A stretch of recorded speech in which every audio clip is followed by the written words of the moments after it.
We are live on YouTube. Hey.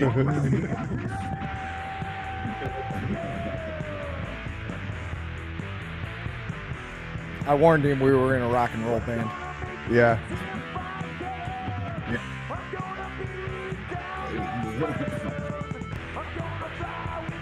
I'm old enough to remember watching people having fun doing that. It doesn't look as much fun today. That was actually Right. us. That was us. Yeah, probably. Yeah, you No, right there. That song. That was us. That was Freeman from Nemesis. Oh, welcome to the show, Donald. How are you today? Oh, doing great, guys. Doing good. Right. Thanks Right for on. being on, If man. and if you're just joining us for the first time, this is the Chris and Mike show. We are actually now streaming live on YouTube every time we record our episodes. So if you happen to be on Twitch and want to watch us on YouTube and all that kind of fun stuff, hey, join along because there we are. Absolutely. Absolutely. So Donald's kind of a cool dude, man. He's a military veteran. Thank you for your service. Yes, thank you for your service. Welcome. We're military family. My son's a Marine, active duty right now, hanging out in California. So tell us a little bit about your military background, if you would, Donald. Do you prefer Donald or Don? Don, actually. Don. Okay, Yeah, cool. Don. So give us an idea of your military background, Don. Sure. Yep. I did 3 years active duty. I was a combat engineer stationed in Vilseck, Germany. Shout out to 84th Engineers. Love you Right guys on. still today. Right Oh, on. yeah. Alrighty. Okay. So I spent 15 months in Iraq. All right. Okay. The way I very much remember it is I went into the combat zone on my 23rd birthday. Oh, I was still in that combat zone What on year my was this? 24th birthday.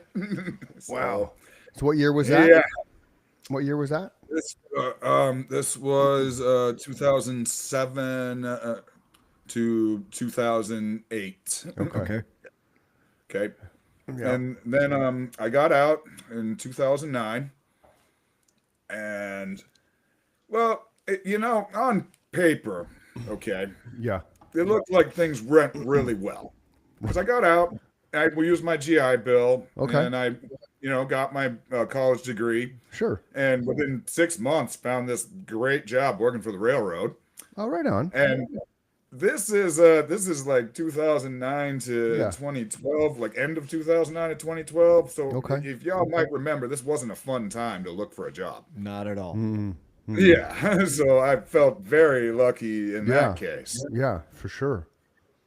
But I also wasn't really having all that great of a time readjusting to civilian life Yeah. and all of that. So I went back into the reserves for a little bit. Okay. But I didn't spend much time there. But in the meantime, well, the reserves they pick up on some things from my deployment, and I end up getting basically ordered to seek help. Okay. Okay. And I did begin working with the VA, and I am not one of those people who's going to complain to you about how bad the VA is. I'll tell you, they were great to me. Okay. Yeah, But- because I've heard both. I mean, it depends on the person itself. But yeah, some people just slam the VA, and like you, some people you champion it because they did what they needed to do. So I think That it's was kind it. of And it was a long process. I mean, they started working my PTSD claim, okay. and we had to go through the process. They started me with 40%, and then I had to repeal, and Okay. then we got it up to 60, and then 70, and after 11 years, Okay. all right. So I come home from work one morning, 7 a.m., Okay. and I'm about 350 pounds at this point, And how tall are you? How tall are you? about 6 foot. Okay, so I just want to put it in perspective because when you're Yeah. sitting down, people don't know how tall you are. So 6 feet tall, 350 pounds. Wow. That's a Yeah, big I'm boy. not in good shape at this Okay, point. okay. Yeah. Yeah. So, and like I pretty much did every time I got home from a job on the railroad, I grabbed a beer, started Sure. drinking. Yeah. And then just opened up my bank account to do some usual stuff, pay some bills. Sure. Said, there's an extra $20,000 in there. Oh, from the VA. Yeah, Right on. that's how I found out I was 100% at that Cool. point. Right on. And hey, I mean, hey, gotta celebrate that by getting hammered, of course. Absolutely. Well, why not? Yeah. I mean, I do remember I had to like call out sick from work that night, like which I was gonna do anyways. Okay, gotcha. But yeah, I remember going like, wow, I go back on call in like 2 hours and I'm hammered. Should probably call out sick now. No, prior to that moment in time, were you? Because we talked a little bit, alcoholism, things like that. So when did your drinking start? Take us back to when did it start during the military, or did it start coming out of the military to kind of bury those demons and keep the demons quiet? Or explain that a little bit. Well, the drinking was a thing in the military. Sure. Like at the very early onset of it. Okay. I think a lot of the drinking came from the fact that I couldn't smoke pot. Oh, okay. That was really where I think a lot of it really just started. Because Okay. I mean, like I completely understand that for sure. Yeah. I've been in that situation too, where that Like that avenue's taken away from you, and that's what you gravitate towards is the next thing, right? Exactly. And even like in the railroad, you couldn't smoke pot either.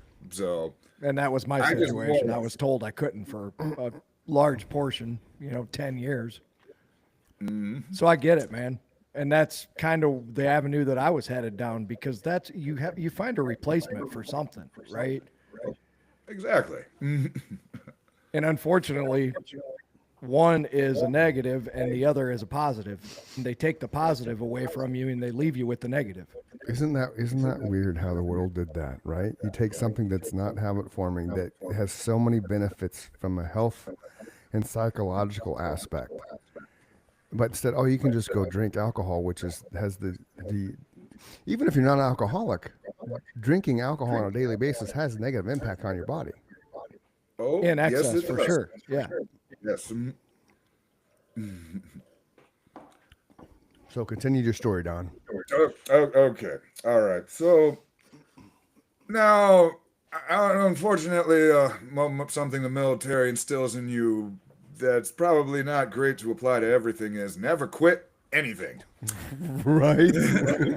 So, of course, instead of quitting my job like I probably should have, Right. I decided to just start smoking weed and let fate decide. Okay. But, I mean, at this point, unfortunately, it didn't go quite the way I was really hoping it would, where I would Yeah. just start smoking weed and not quit and not drink anymore at all. Oh. That did not happen. I just added weed to it. I did Right. drink less Okay. as a result. Now, were you just drinking beer, or was it liquor and hard alcohol? Beer. Okay. It was beer. That was where the weight was coming on, definitely. Yeah. Okay. Yeah. I passed 20 years sober back in February, so I get that for sure, because the beer, it yeah. definitely packs on the weight. Well, we'll talk about that definitely. That's definitely. Yeah. But, all right. So, basically, it takes about a year, but I do finally get hit with a drug test. Yeah. Yep. And I leave the railroad, and just that. Oh my God, we could do a whole podcast on that fucking story. So let me ask you this. Let me ask you this question. So you test positive for pot on the drug test, and there's no type of assistance, like, hey, maybe Don has a problem. Let's get him into this little. It depends on your union contract. Oh, okay. Well, okay, Everybody yes, has different rules in their contracts. and I was offered treatment, but I'm not gonna go to rehab for fucking weed, especially when I. Right. We have the same option. You go for 30 days, but then you're subject to random tests at any time for any reason. And he would be under the same, like they could, the very next day after he goes back to work, they could pop him again. And then he's done. Yeah. And that's what they're going to do. Gotcha. Yeah. So they offer you that out of a union level of It's part of the contract. right. But then if it's a random thing, your second time, you see you later, bye. Yeah, and they're going to Pretty wait much. maybe a month or two, and then they'll say, Don, we're going to need to see you down at medical. And, he's still been smoking weed, Nope, and it now comes to Don's you. done. No. So he just chose to walk away. Okay, gotcha. Yeah. So most unions know nowadays, because this is back in 2009, but more 2009, 10, right, Don?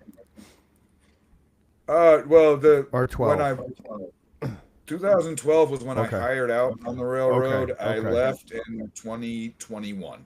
Okay. So nowadays, Chris, Yeah. most of them have come to their senses, mine Yeah. included, and they just threw that out. They don't test Gotcha. for that at all, right? They Gotcha. test for everything else, all Right. your hard drugs. Right, you got this for the cocaine and the Oh, heroin. yeah, and, from the and- Colombia. Yeah, Oh, the yeah. Colombian bam bam. Okay, I got it. So summarizing Don's story so far. So you're in the military, Iraq war veteran. You finally get 100% disability. You wake up one day, woo, 20 grand in my bank account. So it's time to, get your party on. You kind of threw caution to the wind, started smoking pot again while working for the railroad. Fast forward several years, you get tested, you get popped. You opt to just do your thing as opposed to the rehab, because you're not going to go to rehab for just pot. Why not? So here we are. So now we're here. You lost your job at the railroad. Now let's pick up the story from that point. All right, yeah. So now, like, basically, okay, now realize between the railroad and the military, Sure. college was my only real break in life. Like, Okay. these are two careers that are life consuming. Okay. Yeah. So now I actually have free time for the first time Right. Right. ever. Really. Which is a bad thing for an addict, right?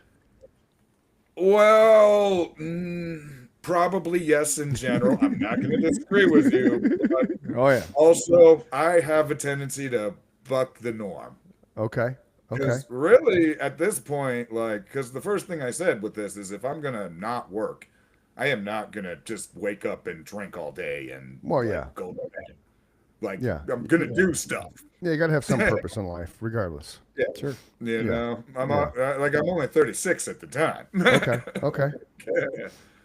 But so I mean that actually really did help. So I kind of went from maybe drinking a case of beer every single chance I got, which was on the railroad schedule close to every day, Okay. to probably 15 every other day. So I did reduce. Good job, man. after I left. And also the other weird thing that just sort of straight healthier was I suddenly had a sleep schedule again. Oh. First thing Right I on. did, because I was a conductor, so I was totally on call 24/7. Oh wow. Oh wow. Yeah. Wow. So the first thing I did was I was like, all right, 10 p.m. that is bedtime. Yeah. 6 a.m. that is wake up time. Gotcha. Okay. Yeah. Okay. So that part went great, but the problem is 15 beers every other day is still quite a lot. That is quite a lot. Absolutely. I'll attest to that as well. I mean, I'd maybe I dropped about 15 pounds. That's Okay. about it, dropping Yeah. that much. But, fast forward, now we get to the winter time. Winter sucks in upstate New York. There's nothing to, you don't want to go outside. I don't go No. outside in the winter time. No, because it's cold, right? Yeah, exactly. That's when I finally at least get bored enough that I'm like, all right, I got to go find a part-time job or something. Yeah.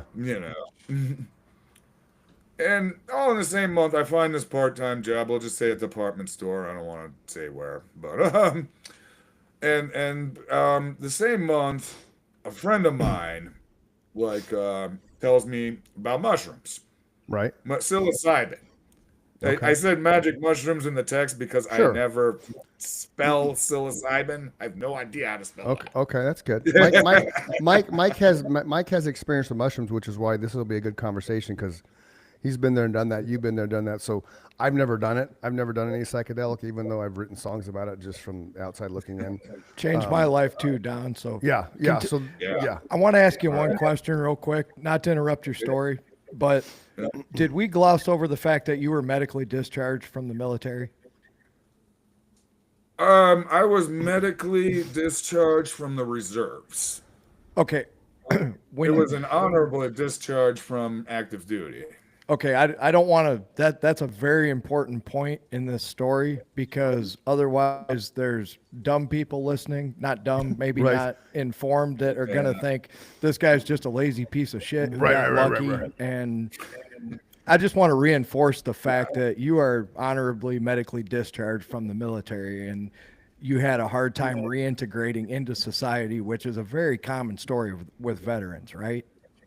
Yes. Okay, so continue on with your story, but I think that's a very important point in your life's, what do you call it, Chris? Your life's resume. Yes. Your life's resume. Yep. Yeah, So exactly. continue on. So now you're starting to experiment with psychedelics, which I have been there, done that many times. All right. So I get the first one there. The guy, he tells me about the heroic doses, like the 4 grams or more. Heroic doses. That's what I call them too. Yes. Yeah. Okay, so for people, so remember, for people that don't understand, because not everybody's understands this topic. So, what's a dose? So real quick, Yeah. people have probably heard of microdosing, and they've heard Yes. of what they consider people saying tripping, right? Correct. Yep. You are not tripping when you're microdosing. You are kind of altering your reality so slightly that it's only really noticeable if you pay attention, right? You'll notice just simple things like, I don't feel as agitated, or, Okay.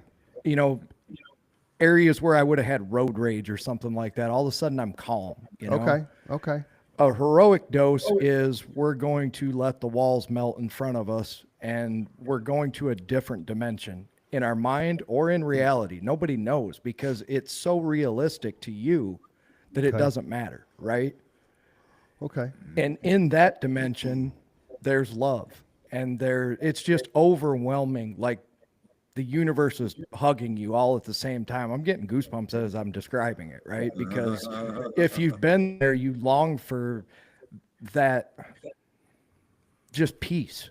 It's just complete peace, and knowing that there's something on the other side, that whether it's in your mind or whether it's reality, it doesn't matter, because when you come back from that, you're a changed person. And Don can tell you what that meant to him, but to me, it meant I went from being a complete control freak and asshole over everything in my life and a negative person to a complete positive person, and understanding that everyone else is a human being, right? With their life's resume and their reason for living.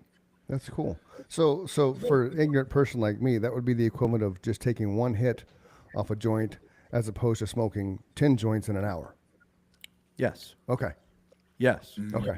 I just, because that's a great way to put it. Okay, because I really want people to understand listening to us, because if they haven't done it like myself, I want to get an understanding, because you and I have talked about it, Mike, before. Yeah. So I get it, but that helps me understand the difference between microdosing and a heroic dose. So a heroic dose is kind of like, I'm going to the desert with Jim Morrison, drinking some peyote, I'm going to see God. That would be like putting enough to fill the palm of your hand with mushrooms, and you alone take that. That's your heroic dose, right? Okay. That's about 7 to 10 grams, right, Don? Yeah, make sure you don't have anything to do for the next 12 hours or so. Oh, yeah. we can get to that part. Yeah. But Okay. Yeah. So continue your story. This is very interesting, but I wanted to kind of break it down just in layman's terms for, the people that don't understand what we're talking about. So continue, please. Very fascinating. All right. So my buddy gives me 6 grams. Okay. And he tells me, all right, first night, do just 2 grams and see how it affects you. Okay. Which, all right, yeah, sounds great. So, well, I invite my buddy over. He brings over his VCR. And Back we in watch, the day, man. Yep, we watched friggin' Star Wars before it was ruined with all that CGI bullshit. All right. I ate the 2 grams, having just an absolute blast. I am like, okay. Yeah, I didn't really know what to expect, but Right. you know, And who would? feel really, really good. And Yeah, enjoyed watching this movie. All right. And the next morning, I still notice. I'm like, just kind of bouncy today. something's Yeah. different. Real energetic. Oh, right on. What's going on here? That's a So, great way to describe it too. Something's different, right? Yeah, like I just couldn't put it on it. So, well, like every morning, I skipped on down to the gas station and bought a case of beer, took it back to the house, threw it in the refrigerator, Right. and but well, as far as that was concerned, I didn't think about that beer for about 2 more weeks. Really? Isn't that awesome? Yeah, That's I know. crazy. That's how it works. So if you're just joining us, so this is Don, and he's talking about his journey from alcoholism and when he got introduced to mushrooms, and he was drinking 15 beers to a case of beer every other day or so, and then you have this 2 milligram dose of magic mushrooms, as you call them. You bought beer and you didn't even think about it for 2 weeks. Like it Now, I changed. did do a 4 gram dose in between Okay. that, Okay, but like a that's few just days later. yeah, but that's amazing that completely shifted your mind to where you, because I'm, like I said, I'm a 20-year alcoholic. So when I stopped drinking, I just stopped drinking on a dime because that's kind of my personality. But I struggled more so after my first year with temptations than I did the first year because I was so hyper focused on getting through the first year. Here's another thing to not gloss over. Okay. All right. He did 2 doses, right? He didn't sit there and just pop mushrooms for 12 hours straight Right. for 7 months in a row. He did Okay. 2 doses, a few days apart, right? That's usually how everyone does it. Because one thing that I've made very clear, Don, and I want you to reinforce this, is psychedelics are not something that you long to do right away again, right? It's that intense. No. You don't wake up the next morning and go, see, I'm getting goosebumps again, because this is important for people to understand that this is not crack cocaine. This is not Right. crystal meth. Thank This is you. not something that people want to do right away again. It's life-changing in a positive way in all but a few circumstances where people have underlying health conditions where they shouldn't have done it in the first place, like schizophrenia or something like that, right? Yes. And another thing that is very important to note with magic mushroom psilocybin, nobody has ever died from an overdose. Thank you. So, like, that is very important. Now, yes, psychotic breaks and things like that are possible. But at the very most, you can say nobody's ever died from it. Yes, I had to give it applause. that is a good point. I had to applaud that because Mike and I have talked about that too with marijuana. Like, you find one scenario where somebody's overdosed on marijuana or killed someone on marijuana. It doesn't happen.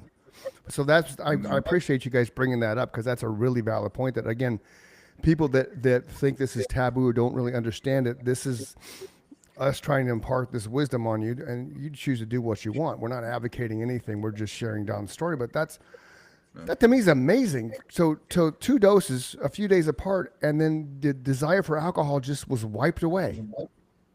Now, for about 2 weeks, though. Okay, but still, it was pushed at bed. That's impressive. Yeah. Yep. Yes. Okay. So, after the 2 weeks or so, I do finally, I'm like, I'm sick of looking at this. I'm going to drink it. And I'm like, I am pretty, like, the thing is, though, I'm not getting drunk anymore. Okay. So you're just drinking to have a drink, as opposed to To drinking have to get a- hammered. Okay. Which is the way I do it or now. even- yes, because I was gonna make sure to emphasize this. Like right now, I call myself I'm a liquor on vacation drinker. Okay. I like that. My last drink was it was Easter of last Easter because I was in Myrtle Beach. But like I did, like I said, I started dropping down. At that point, I would struggle to get up to 10 beers. Okay. Which again, at one point in time here before Magic Mushrooms, you were 15 to 24 beers every day or every other day. So And now you, as someone who hasn't been there, can see how his brain is starting to rewire itself. yeah, that's impressive, man. Exactly. And it's even at some points in times, it even felt more like, wow, I think I'm more doing this out of ritual than anything else. Like I'm almost kind of forcing myself to drink another beer because I'm Yeah. like, well, I normally would do that now. Yeah, I could see that. You I could know, see that. And no, I mean, here's the thing. In the meantime, I'm also trying to lose weight. Okay. And I'm going through a lot of, I mean, I'm starting to exercise, doing yoga and all Good. that, and eating Yeah. healthy again. I've tried a whole bunch of different diets. Right now, I'm just sort of, I inadvertently do the carnivore diet. I Okay. bought a pellet smoker and discovered bulk meat prices, and then here I am. Right on. I love it. Yeah, but so well, it's kind of funny because I'd say this also. I tried everything to lose weight except for just completely quitting beer. Oh, And I literally had the beer down. I noticed this about 2-3 months ago. okay. All right. And mind you, I've taken mushrooms probably maybe once every couple of months since then. Before we get too far away from that, when did you do the next dose after you did those two? Because you said that curbed your drinking for about 2 weeks. Yeah. Yep. When did you do the next dose after that? It was probably probably about a week after I started drinking again. Okay. Mm. And then you kind of continued to do that all along, Yeah. or did you take breaks from it? Or because I went like a year after my second time. I took a couple of breaks drinking. I know there was one point. I know there was one point I remember I learned the hard way that you can't not eat beef. Because I remember this, like I was on chicken and vegetables all month long and nothing but. And I remember texting a buddy of mine who's a big diet freak, and he says and I'm like, why am I wiped out after every meal or after every work day? And the first thing he asked, he's like, yeah, when was the last time you had beef? Huh. I'm like, probably Because a you month had ago. no iron in your diet? Is that I'm guessing that was probably it. you're but- getting more into Chris's wheelhouse now? He Yeah. understands nutrition a lot better than I do. Yeah, I don't understand it great myself. I just know, after he said that, I went to Burger King, ate a burger, and I immediately felt better. I was like, what? Yeah, that's crazy, right? That you just put some dead cow in your body, and all of a sudden, bam! It's like your energy level goes through the roof. It's a trip, man. It's absolutely a trip. No, it's interesting, but no, I actually got my beer all the way down to no more than 2 at a time, no more than 3 Nice. days a week. Right on. And that was about 3 months ago. So that's kind of Okay. where I'm at. If we're putting this into perspective, I went 10 years without drinking at all, 9.5. So we'll just round it up to 10. Yeah.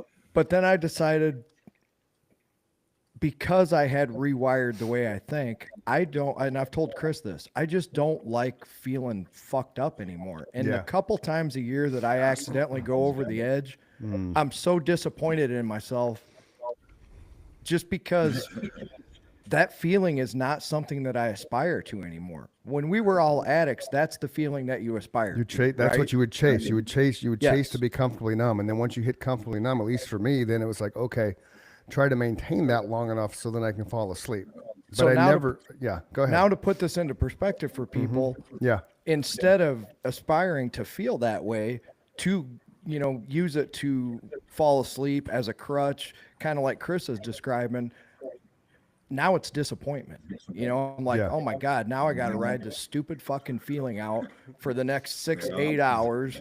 Then Right. tomorrow morning, I'm going to feel like shit. I'm all dehydrated. Fuck this. I'm not doing this again.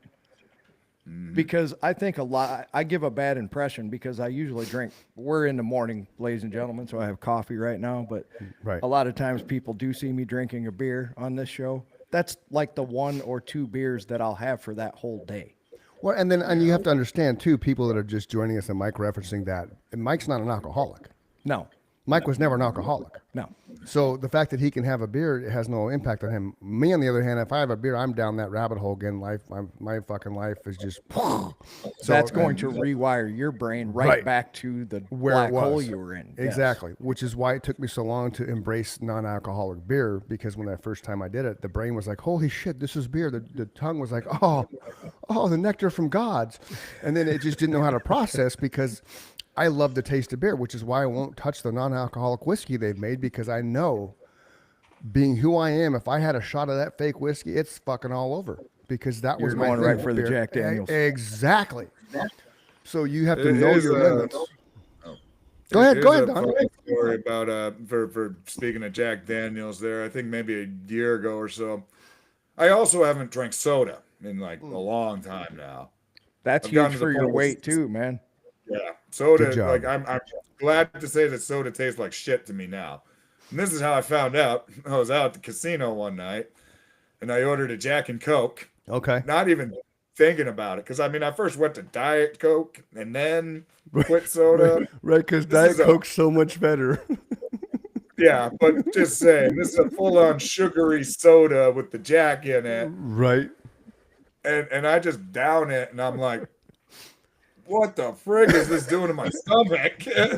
Like the sugar in the soda is screwing me up way worse than the Jack is. Right? But no, I was gonna say, if you look on my channel, the Daily Dose of Don, check it Yep. out, people. We are going to check it out.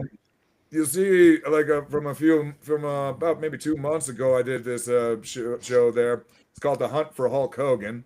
Okay. Right on. Early I love attempt there, because Hulk Hogan was doing a tour around upstate New York Okay. with his new Real American beer. Yeah. Yeah. Oh my God, talk about fucking American piss water. I mean, I told you I was stationed in Germany, man. I know Yeah. good beer. Yeah. Oh, yeah. All right, Now, just saying it. in Germany, because you bring that up, in Germany, they drink their beer warm, right? It's not cold. It's room temperature. Right. Right. Yeah. Which would be weird to me. Like, because It would be weird, but it tastes good the way Okay. there. Okay. You gotta taste Okay. it. Well, I can't taste it, unfortunately, but I'll take your word for it. If I make it there, I'll let you know. Yeah, brother. Mike can taste it for me.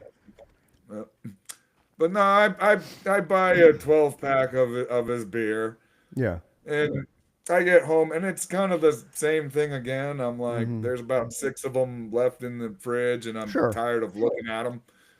So I friggin' choked down all 6 of them Okay. in one night. Yeah. And I'm just, man, this is like the drunkest I have been in a long time. Yeah. I end up like going downstairs and going to the bathroom and throwing up. I'm like, Oh, wow, God. Wow. I haven't done this in a decade and a half, probably. Sure. You Yeah. know?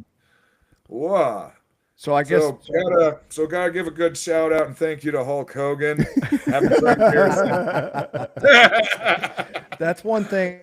I'm glad you brought that up, Don, because I probably should put out a public service announcement. I just kind of had the same conversation only about cannabis with another friend of mine who recently discovered it again and had a very bad experience because modern day cannabis is a lot more powerful than what we smoked when we were in our 20s, which was basically whatever came across from Mexico. So be careful. If you've been away from it for a long time and you're thinking about going and dabbling in it again, absolutely go do it. It's not going to hurt you, but do it very minuscule. If you Don't eat used the to do a entire lot, chocolate do a very tiny amount, because I blacked out the first time I did the pens, that stuff that's like 97%. Yeah. My blood pressure dropped down to nothing, and that was the end of me. So definitely be careful. And with edibles, because edibles are processed by your liver, and they're 4 to 5 times more psychoactive than THC. So be careful with edibles as well. So edibles can be more potent than magic mushrooms?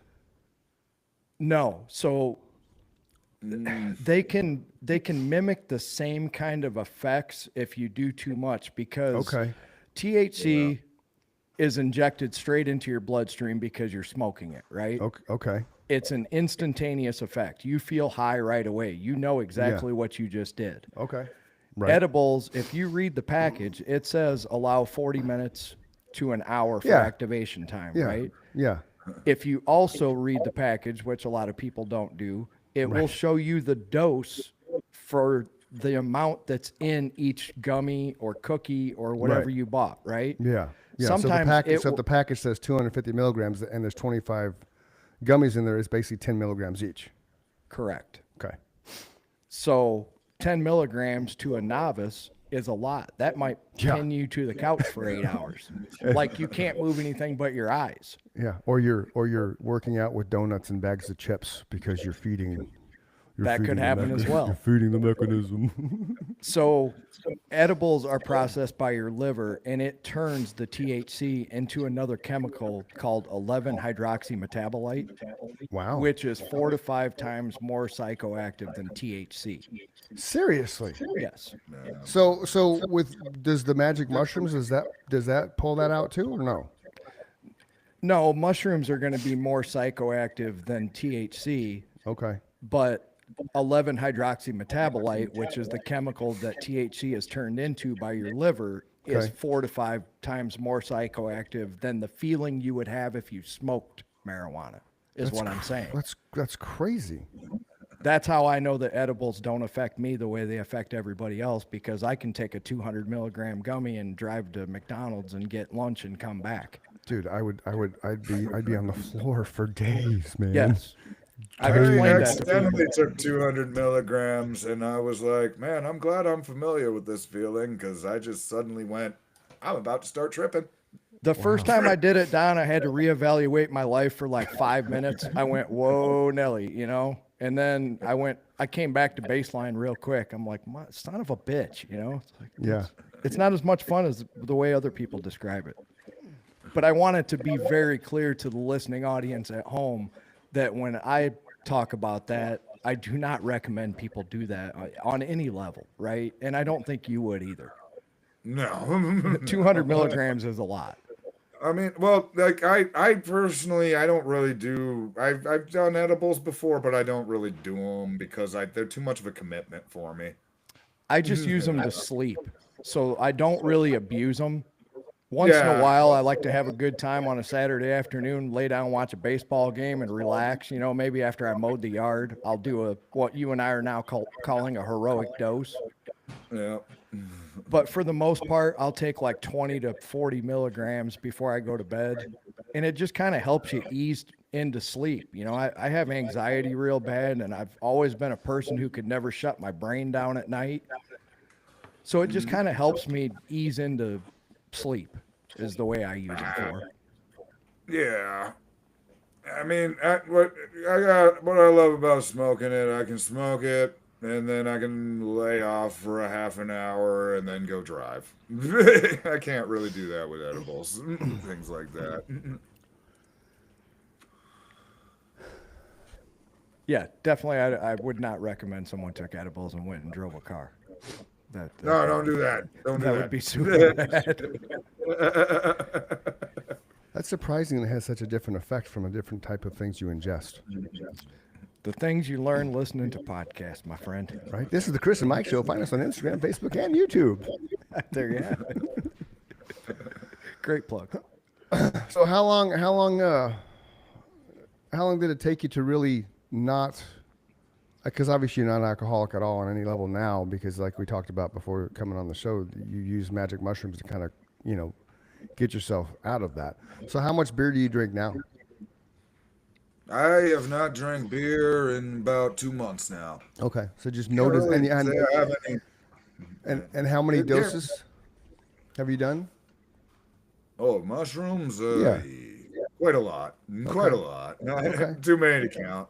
Okay, but still, Yeah, it's kept you from but drinking, which still. is amazing. Yeah, and not. I mean, I've been doing them for about 3.5 years now. Okay, So yeah, okay. yeah. And what kind of? Again, this isn't a how to do magic mushrooms, boys and girls. This is just me asking questions for real, like just kind of ignorance. How often do you dose like people that smoke pot can smoke pot every day. People that can drink and not have issues with it can drink every day. How often do you do the mushrooms and do you do heroic or micro? I have not done any in about 2-3 months right now because of I currently my supply is out. Okay. Basically, indefinitely. Okay.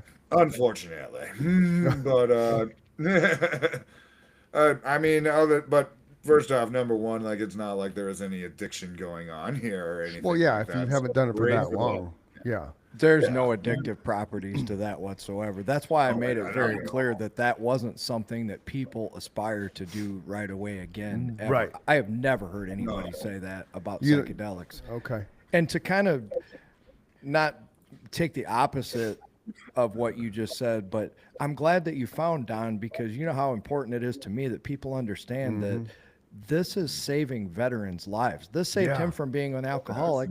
Right. It 100% saved his life. The man was 350 pounds. At 6 he feet was tall. drinking a case Right. of beer every day to every other day. Right. He was headed for death. There's just Sure. no other way to put it. This saved his life. Yeah. He's sitting here talking to us, having a good time. He's laughing. He's telling his story. It could have been just the opposite. He could have been another veteran that He went could have down been a the number. road of, yes, Right. exactly. Right. Right. Exactly. And that's a bad thing. We'd rather have Don here to talk to him because Yeah. it's a great conversation. So from a personal aspect, Don, you have family, brothers, sisters, ever been married, kids, all that kind of jazz? Never married, no kids. Okay. That you know of? Ba-dum-bum. Yeah, well, we don't need to know of them. Don't freak me out. Seek me out. So brothers, I got a sisters. brother and sister, a Okay. couple of nephews. Yeah. You know. Yeah. Okay. Okay, cool. So when you went, can we talk a little bit about your time in the Iraq War? Sure, a little bit. Okay. Yeah. Okay. Because I don't want to open, you can stop me whenever. I told him he's welcome to talk about or not talk about, whatever. Okay, yeah. We kind of rapped about that before the show a little bit. Yeah. Okay, cool. But yeah, I would like to hear whatever you want to talk about too. Yeah. What branch were you in the military? I was Army. Okay, and you were an engineer. So explain to those that don't understand what an Army engineer does. Well, okay, combat engineer. Combat engineer. Yes, my bad. Well, let me put it to you this way. My recruiter told me you'd be setting the explosives. Okay. Then I got over to Iraq and found out, no, we actually look for them. And then tried to... Oh no. Oh. So wow. Yeah. So you're scouring the desert for IEDs basically then. Basically, yes, there's route clearance was our main job. How stressful was that, man? So you're on the front line of the front line, Yeah. right? Yes, basically. We Fuck were that. the schmucks they put in front of the infantry. Here, go drive down that road and look for Fuck bombs. that. so Now I say thank you again. Sorry to interrupt Yeah. you, but holy shit, dude, thank you for your service, brother. so wow. I will say once you've done it every day for a month or so, it does become normal, and Right. you're kind of Your life's still in danger every time you do that. No. Wow. That's insane. So how many did you find a day? Jesus. we quite frequently we wouldn't find any in a day. Okay. But Okay. you know, I mean, usually if we found one, it would take so long to dispose of it that Oh, was yeah. our day. You know. So I don't know if this relates or not, but have you ever seen the movie The Hurt Locker? Yes, Is I that- have. Okay. So I kind of get to the side right there, and I'm not trying to. I'm just again, this is painting a picture for people that don't understand. Is the Hurt Locker in any way relevant to what you did? Yes. Okay. EOD. Okay, EOD is like the next step up from combat engineer. Okay. EOD is what every combat engineer is supposed to be striving to become. Okay. Okay. You know. Yeah, okay. I mean, there's a line in that movie where the guy tells him, like, you know, let's pull out and let the engineers handle it. That's who he's talking about. Okay. Okay. Gotcha. Yeah. So is that where the bulk of your PTSD stems from? Just looking for IEDs that are going to potentially kill you and or your people behind you? Just the sheer stress of that? I wouldn't put it all well on that. Like I said, once after about a month, your real problem becomes complacency, where you stop stressing about it. Okay. I've heard that so many times, Don. Yeah. I mean, that's why I don't really want to blame it on that. Sure. Well, yeah, but you know, don't want to get some angry messages from my brethren should they see this either. No, but this is your experience. That's what Exactly. everybody needs to understand is this is the way the world seemed to you through that portion of your life, right? Right. Oh, yes. Fuck Yeah. what everybody else thinks at that point. This is how your eyes saw the world going through that time in your life. That's what we're asking is, Yeah. you know, It's- what it's did Don's you point see? of view. What did Exactly. you experience? Yeah. Yeah, it's Don's point of view because your point of view is different than my point of view, than Mike's point of view. I have a buddy I went to high school with. He got out of high school. He was the polar opposite person you think would ever join the Marines, let alone be a sniper. Ended up killing 9 people over in Desert Storm. Like you just, and then when he came back, he had just all kinds of chaos. He ended up having a drinking issue big time. He ended up getting in a car accident again and going to prison for some time.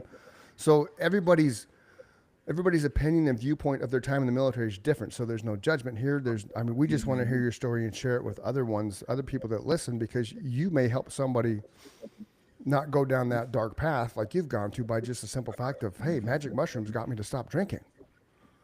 You know, and so what caused your PTSD is completely different than what caused my buddy's PTSD, right? Because he's over there killing people, and then he gets out, and all of a sudden you can't kill anybody. It's illegal.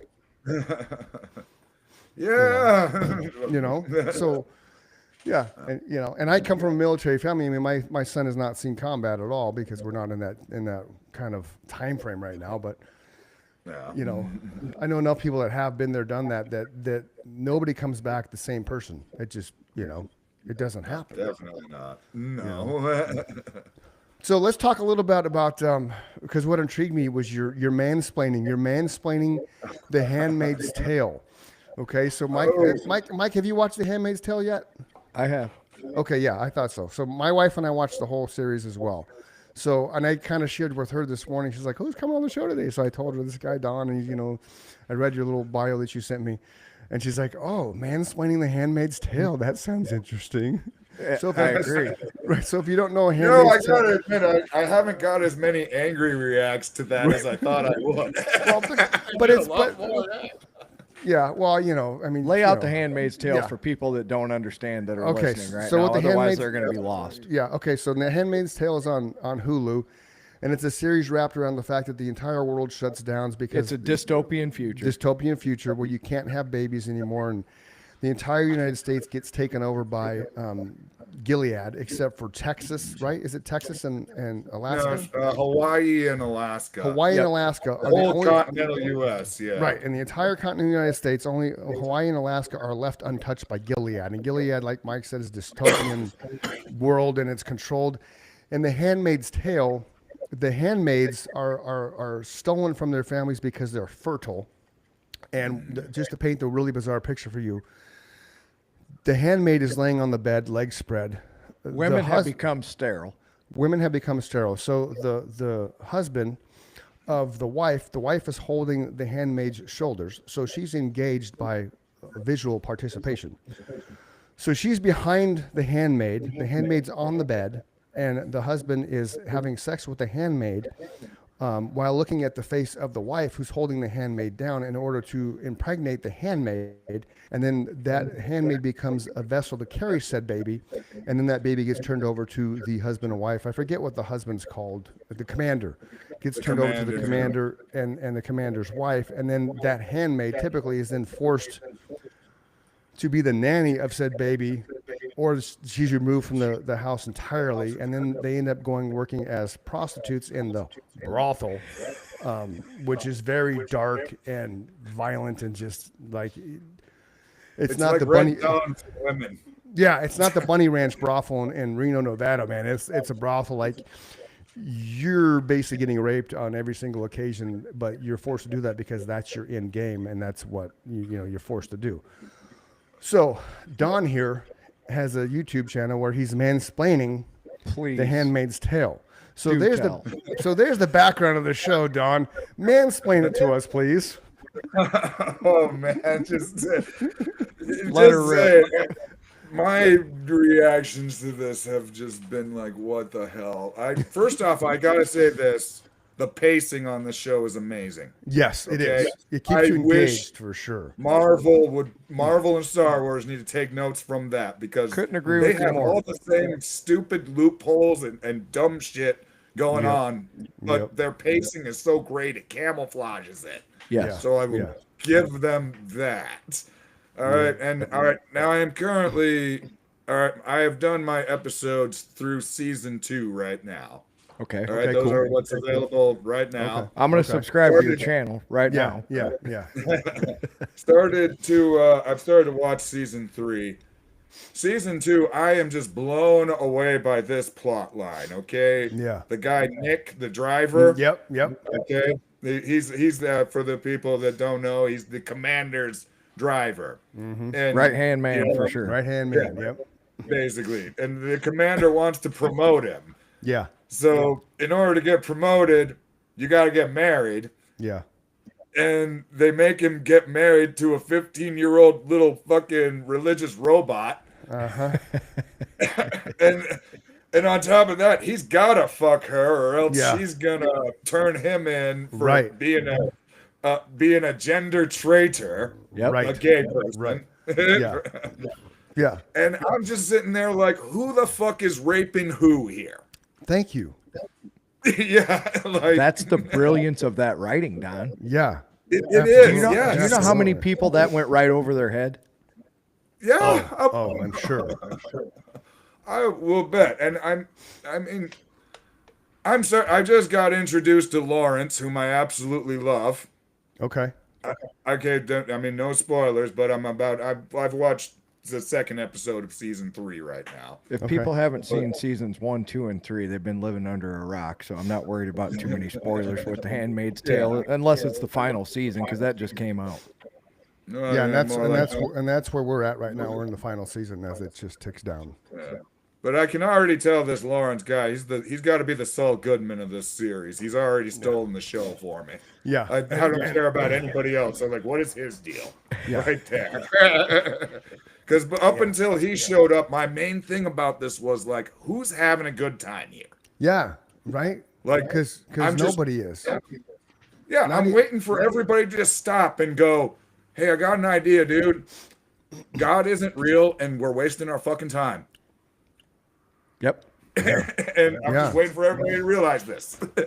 Yeah, and it's and so those that haven't watched it, really, you should. One of the opening scenes of the entire show is basically the folks from Gilead stealing women from on Yes. their, you know, I forget where they're going because it's been so long, but they were stealing the women, chasing them down, and taking the kids. So if the women had kids, they steal the kids too and place those kids with other commanders and their wives. And God forbid they're females, because then if they're females, what's the path when they reach the age? Because again, if you think the FLDS stuff, I forget what it is, but you know, the wacky side of the Mormonism, that's what they Fundamentalist. have. Fundamentalist. All the wives, all the kids. It's kind of that. I kind of equated it to that concept, that it's that kind of forced upon. With the 15-year-old that Nick was forced to marry, it's forced upon you have to do this or else. And the or Yes. else is you're going to be hanging from a bridge dead. Yes, that's the other thing is they went back to the Roman times and they left them hanging there. From that was a Roman trick back in the day, Yeah. just to People leave you hanging there. all over the place. Yeah. Actually, it probably it's crazy. started with like Genghis Khan. Probably because he wasn't a very good human, No, you know. what was it? Less than 1% of the women could have babies. Is that what it got down to? In Gilead and in Handmaid's Tale? Yeah, I think so. I think that's Was the that, does that concept. sound right, Don? I haven't really. I think they're still piecing together the beginning for me on this because Oh, I'm just gotcha.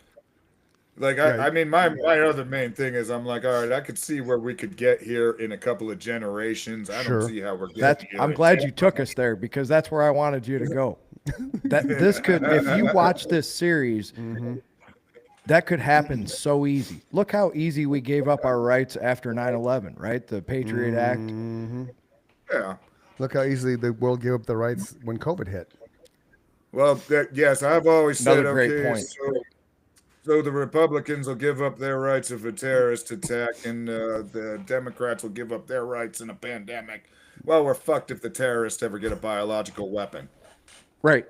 Which they did with, which I think COVID, I mean, not to go down a conspiracy trail, but I think that was biological on some agree. level.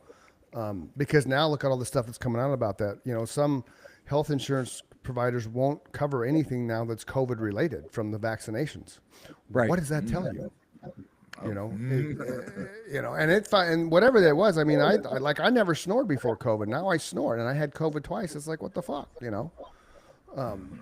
So there's that. You know, and in the military, like you were out of the military, but my son Don, you had no choice. Like, right, as a Marine, anybody in the military, you're a guinea pig for everything when it comes to vaccinations.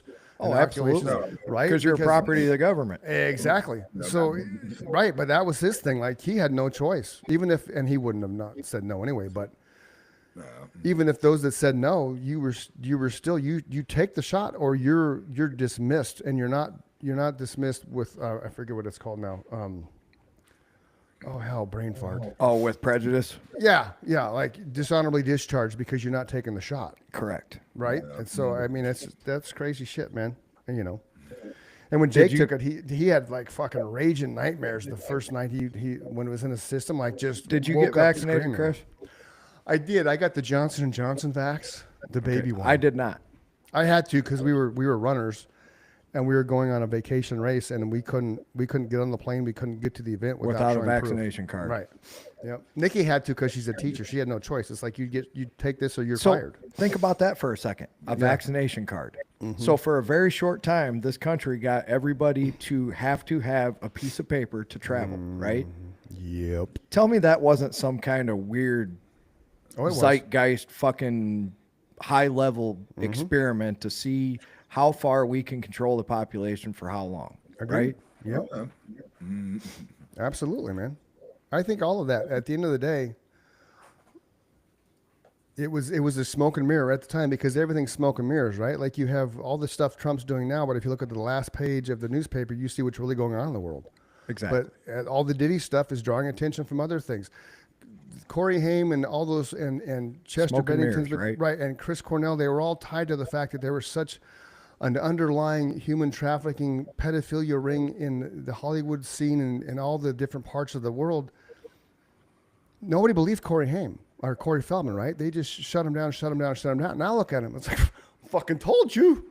I told you all. Right now, Like, what he's saying seems mild compared to what people have heard. right, because that's the thing. It's like, let's desensitize the world, right? Which is why I don't think aliens were announced truly until this last couple of years, because the internet has so inundated everybody with everything. You're not going to have the reaction to aliens that you would have had 20 years ago. 20 years ago, the world's in a mass panic. Holy shit, aliens. Now it's like, oh yeah, there's an alien. There's UFO. I see it. Let me get my phone out. You know? But here's I think the rabbit hole goes even that much deeper because they does. told you about aliens, right?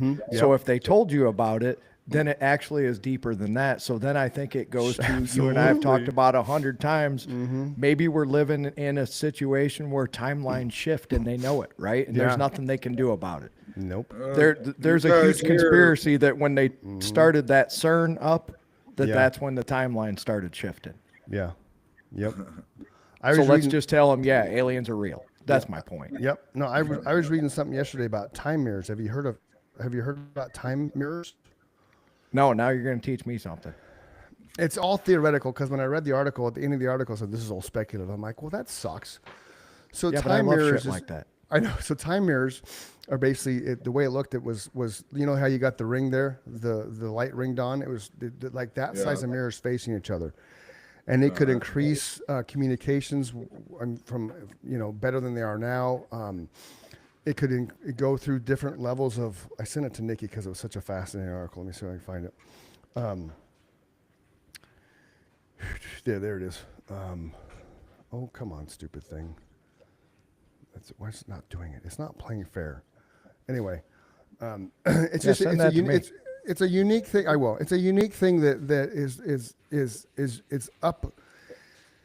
It's up in the game as far as technology is concerned, because you can take these time mirrors and it's supposedly, because again it's all in theory, can store data, at a more efficient rate, that it can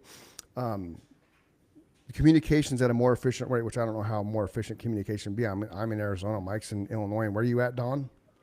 I'm in upstate New York. Right. Oh shit. So I mean, we're covering the West Coast, the Midwest, and the East Coast on this show. So how much more communicating can you get, right? But it was fascinating from that fact, and I'll send it to you, Mike, because it literally was just like, wow, that's a legit type thing. And then I realized, oh, it's not real.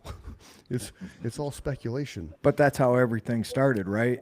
At one time, we thought there were only 2 dimensions, and people thought the world was flat. And if you Right. thought anything different, they would hang you into town square. Yeah. Yep. Right? Yep. Are you on Facebook as Donald? Don? Yeah, that's my personal profile, but I also have the Facebook page, The Daily Dose of Don. Right. I want to send you this thing. That's what I was asking. I want to sign up for that too. Yeah, I'm a Don fan now. Daily dose of Dawn. Hopefully, after this appearance, I'll get a whole bunch more too. We hope you that's do, the whole, man. That's the whole point, man. We want to help people like you, help people like us, and it goes all around. Yeah, I it's meant like- what I said, man. It's awesome to know that you went through the same kind of deal that I did, only, your situation was so much worse because your physical health, I mean, at one time, I guess my physical health was at risk too, but it warms my heart every time I hear a success story from someone with psychedelics, because they've been demonized as the horrible drugs, just like meth and cocaine, and you know what I'm saying? When it's the exact that's opposite. All I've ever heard is beautiful stories from people. Yeah, well, Nixon needed a reason to lock up the hippies. That's it. Yes. People don't realize that. That's Right. the only reason it's illegal. He was scared of the hippies. That's a true story. Yeah. Yeah, he was on tape. That's part of the Watergate when that became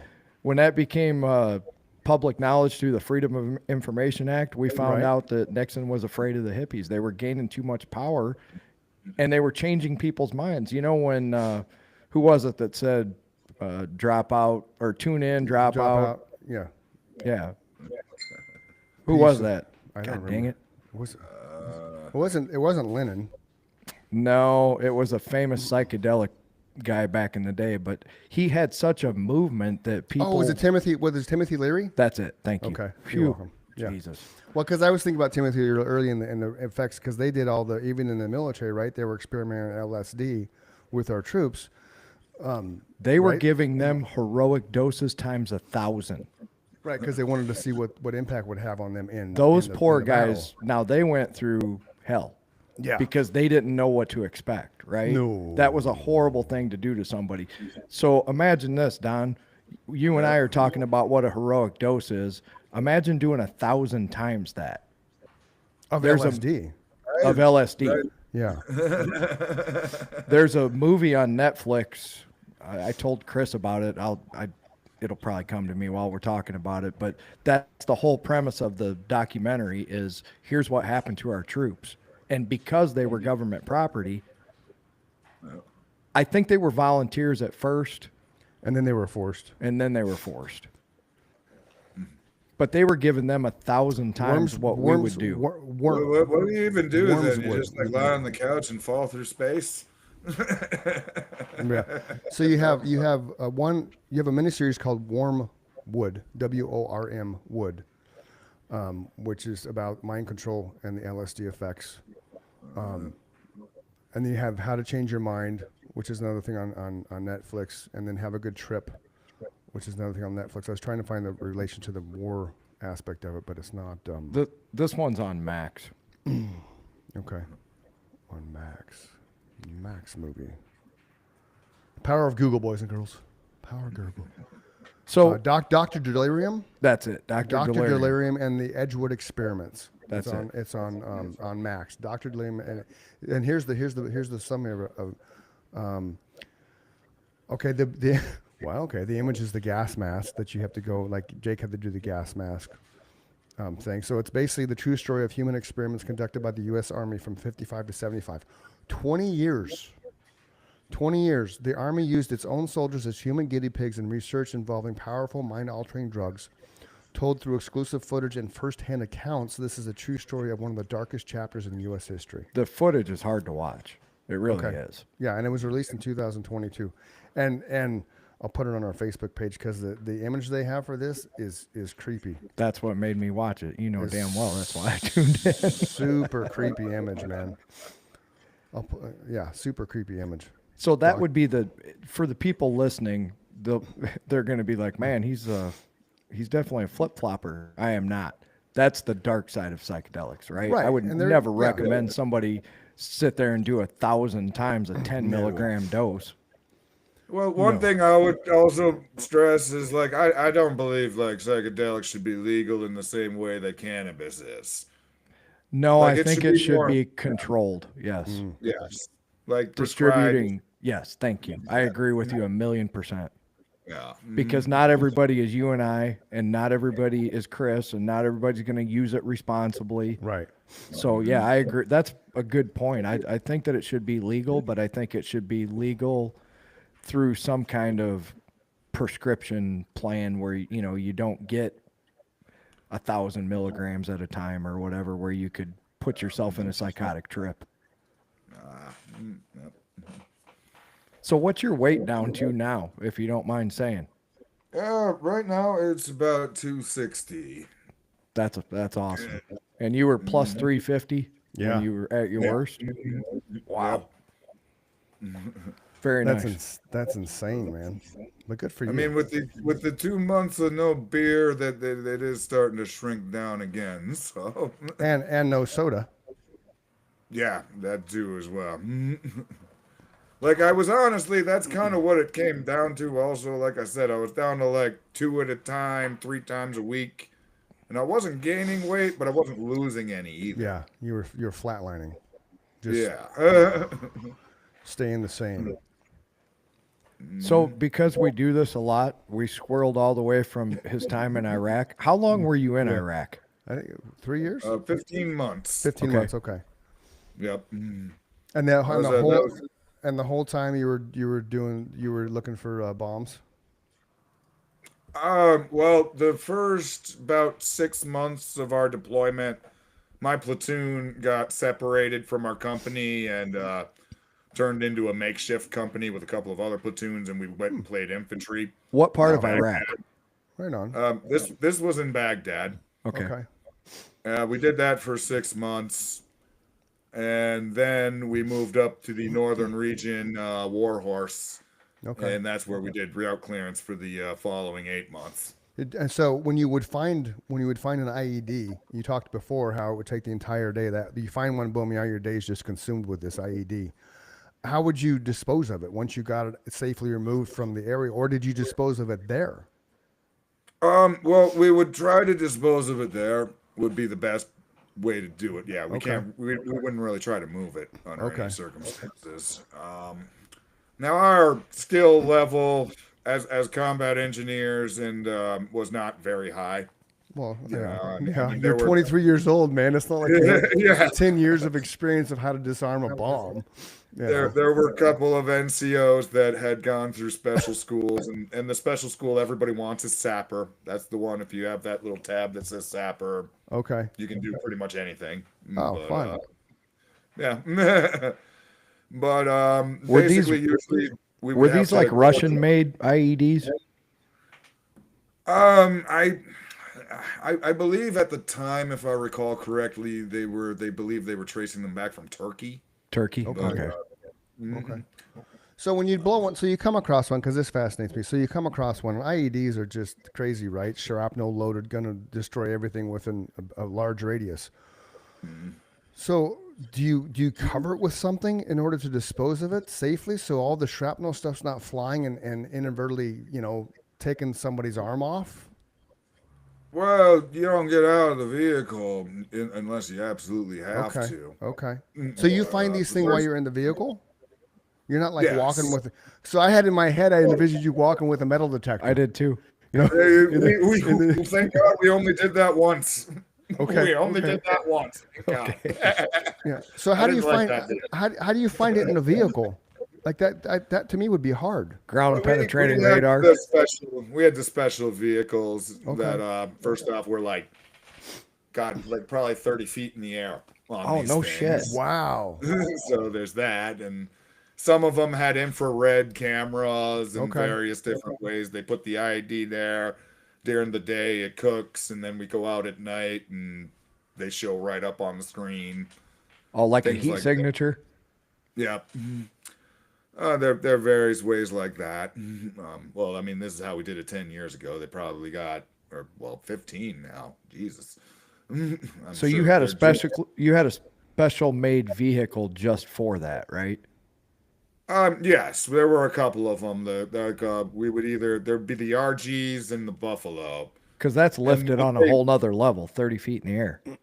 Yes, and it's up in the air, and the bottom of it comes down in a V shape. Okay. So that way, when the IED goes off underneath it, Yeah. It's pressure is split. Oh, so it goes on the outside of the vehicle. Yeah, so it's either side is absorbing half of the blast. That's cool. I mean, Yeah. So And, when the Buffalo has a big arm on it. If you Yeah. ever seen Transformers 2, Oh, yeah. I believe, there's one where one of them, he's got a big arm on a big ass truck. That's a Buffalo. Oh, Okay. That's one of the trucks we had. Now I totally know what it looks like. So when you're driving and then all of a sudden everything alerts, woo, there's a bomb. So you're parked on top of this thing with your V, and how do you ignite it then? How do you set it off? Oh, well, no. That is just there in case you run over it accidentally. Oh, okay. Well, that's why I clarified, because I didn't know. Yep. No, if you find it, I mean, you perimeter it off and you try to blow it in place. Okay. So what's the Basically perimeter you just- guys would do?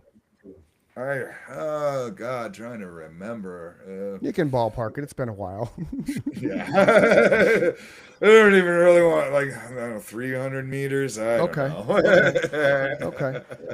That just then- gives people an idea Yeah. that, like Chris said, I shrapnel was under stuff. the same illusion that you guys were like right over the top of it when you were blowing it up. But Yeah.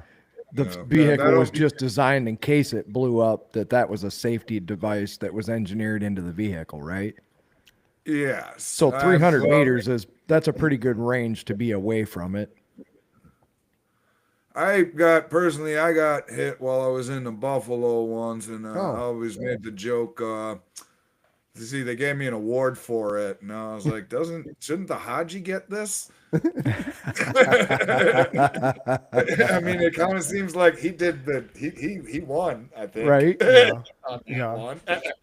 No, you won because you're sitting here talking to us. Yeah. All right. So where did it hit you when it hit you? It hit on the driver's side front, like pretty much right underneath where I was. I watched. Okay. And then you. I watched the wheel go flying. Oh. Wow. And okay. So these things, I never thought these things were something you'd mess with, but that gives a little bit more perspective on, because you hear every now and then that somebody gets killed from an IED when they, driving their vehicle and stuff. So I mean, these things got to be just insanely powerful to penetrate vehicles and blow them up and shit. Well, it'll your regular cars, they'll shred them right to shreds. Yeah. What about a Hummer? Oh yeah, the Humvees. Yeah. You don't want to get hit in those. We had Strikers that I definitely did not want to get hit in one of those. None of them. What's a Striker? A Striker is basically a tank with 8 wheels. Okay, I got it. That'd be the best way. Okay, now since you said tank, what would happen if a tank hits one of those IEDs? Well, they're usually kind of screwed because of the tread. Oh. So you're not going to So get the hurt, maybe, but your vehicle's going to be incapacitated. It'll be disabled pretty Okay. easily. But you would be safe inside the tank. I think it would Most depend. likely. I mean, they do have what they're called anti-tank mines that Yeah. will literally go underneath the hull, blow like a hole through the bottom of it Oh. and out the top, and Oh, the shit. force of it will rip everybody inside apart. Wow. Jesus. Yeah. Now, in your time, and you don't have to answer this, you don't want to, but in your time in the military doing what you did you ever come across the after effects of one of those going off and like coming up and seeing a vehicle that was destroyed because of it, that you were just too late to get there type thing? I know. I never saw a vehicle that was destroyed, and thank God I never Yeah. like had anything like Yeah, absolutely. yeah, never any mass casualty situations or Okay. anything like that. Well, that's good. That's good. Yeah, That's good. Right on. I think in Anything- that respect, it was probably a blessing that you were the front line of the front line, right? Yes, I mean, So if actually, that was going to happen, unfortunately, it would have happened to your buddies or you, but you never had to experience that. Well, yes, and I mean, my old company can proudly say we had no deaths. That's right awesome. on. That's huge, That is especially in awesome. a war. I mean, we had a few evacs that needed Sure. to happen, but we had no deaths. That's awesome. Outstanding. And how many was in your unit? How many troops in your unit? Well, our company, that'd be, I want to say 150. Wow. Nice. Wow. Yeah. That's impressive. Some good Especially- leadership. Well, yeah. Now, were you ever actively engaged in combat as far as, just you roll up over a hill and all of a sudden, oh, there's all the bad guys? No, I mostly dealt with the IEDs, and they Okay. don't really come out to play during that. Oh, okay. I mean, that's Yeah. kind of one of those things, you bury it and you hope for the best. Gotcha. Set it Okay. and forget it. Yeah. Yeah. Any idea how many IEDs you discovered in your time? No, I really wouldn't know. I don't know. Okay. Maybe like 40, 50. I don't Okay. know. Well, that's still cool though. That's 40, 50 people that you are, vehicles that you saved. Absolutely. That's impressive, man. That's very impressive. So, this is the Chris and Mike Show. This is Don. You can find him on Facebook at The Daily Dose of Don, right? Yep, And then same thing on YouTube, Daily Dose of Don. that's correct. Yep. Okay. And he's currently a mansplaining Handmaid's Tale. And then what else have you done on your YouTube channel? Because we're gonna go subscribe, obviously. But pitch yourself a little bit. What else? What other stuff do you have on there? Oh, I could say if there's a theme to this thing, it's living with adult ADHD. Okay. All right, man. I play Fortnite. I climb mountains. I go hunting down Hulk Hogan. Man, I'm all over the place. Right on. That's cool. That's cool. Anything else you want to talk about? I don't know. I think I'm good, man. All right. What do you think, Mike? Anything else you want to ask Don while he's here? Anything else you want to converse about? No, I'm just glad that you made it through the other side, man, and that you battled your demon. A lot of people don't understand that saying that you're sober doesn't mean that you don't still have some kind of what they would consider vice, right? So people are going to be saying, well, that poor feller, he used to be an alcoholic, but now he smokes pot all the time. Good on you, because those people that say that, I always make the joke, I know that you've never smoked pot because you don't understand what it is, right? Right. Alcohol takes you away from reality. Cannabis brings you so far into reality that you are closer to it than anybody who has never done it has ever been. That's the difference. Alcohol sucks you away from society. Cannabis brings you right back into it at a level that most people have never understood. Yeah, let's touch real briefly on the impact that smoking marijuana has for you. Like it can be used for antidepressants, anti-anxiety. What is it for you that it helps you deal with? Great question. If that makes any sense. It makes perfect sense. well, Great question. I mean, the first thing it helped me with, especially with the health-wise, was regulating my appetites. Okay. Very much, because I was definitely one of those people that didn't eat until the end of the day and then ate one stupid big meal. Yeah. I would be that person without it a lot of times.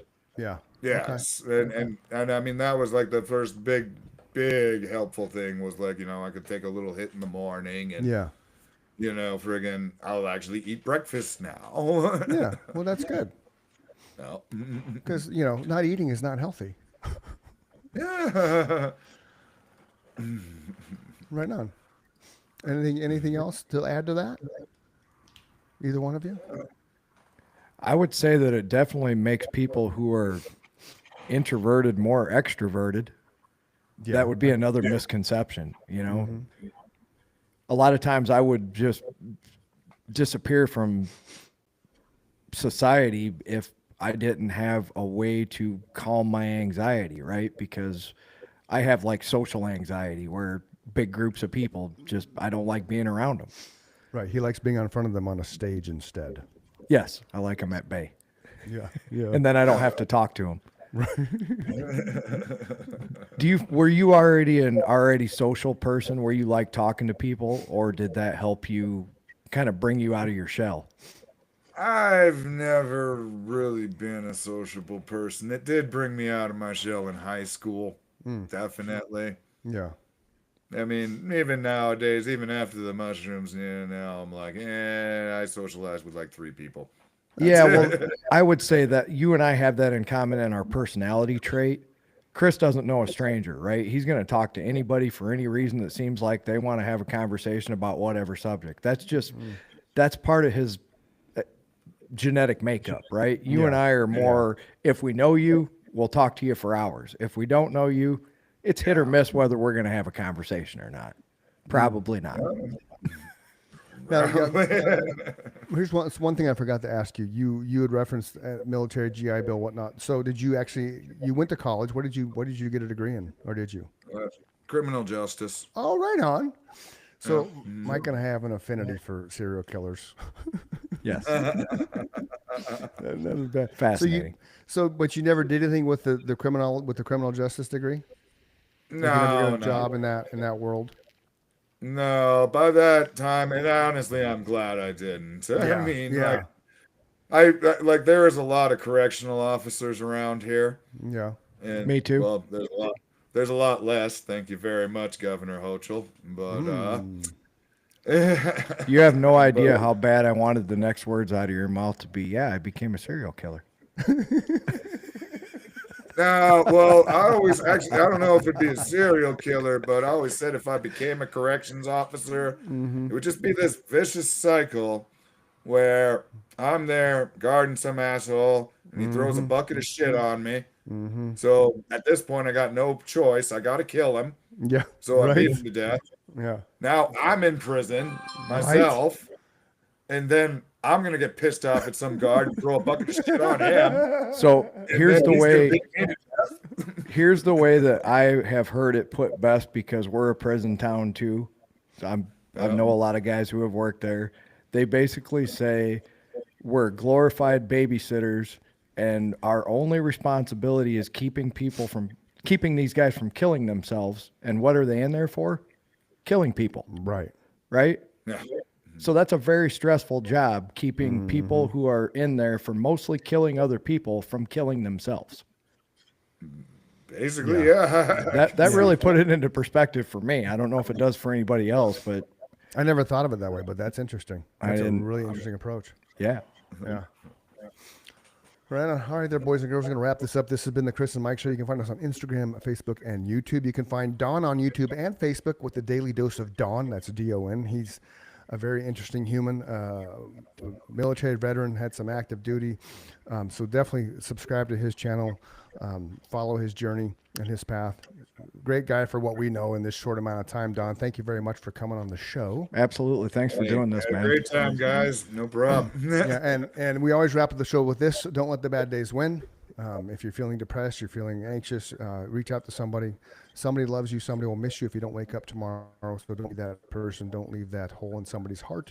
We're all here to help and support you. If you need any help, you can reach out to Mike and I personally, or you can just Google help, and you're going to find all kinds of avenues to get some support to help you deal with whatever kind of a situation you're dealing with today. So just remember that somebody loves you, somebody will miss you. Or if you're so inclined, come on the show and talk like Don did. Come on the show. Have a great time. Just tell your story. Sometimes it helps just to talk to people. It does, right? And I know Mike and I, we look forward to this, so it makes our day that much better having these conversations with people like Don, because You learn something new every day. I had no idea that you had vehicles that actually could search for IEDs. Mike and I both thought it was you get your what do you call those things again? I forgot now. The Metal detectors. metal detectors walking down the streets and just going back and forth, sweeping for a bomb. I was right there with you, brother. So I learned Yeah. the same thing today. Yeah. This has been fascinating. Thanks again for doing this. It's very nice Absolutely. meeting you, Don. Thank you for your service. As have a well, and you're very welcome. All right, you guys. Have a wonderful day, Don. We appreciate you, man. Have a Nothing great but day, love. brother. Nothing but love. Very Thank much. you again for your You did. service, bud. Good day. Thank you. Peace. Peace.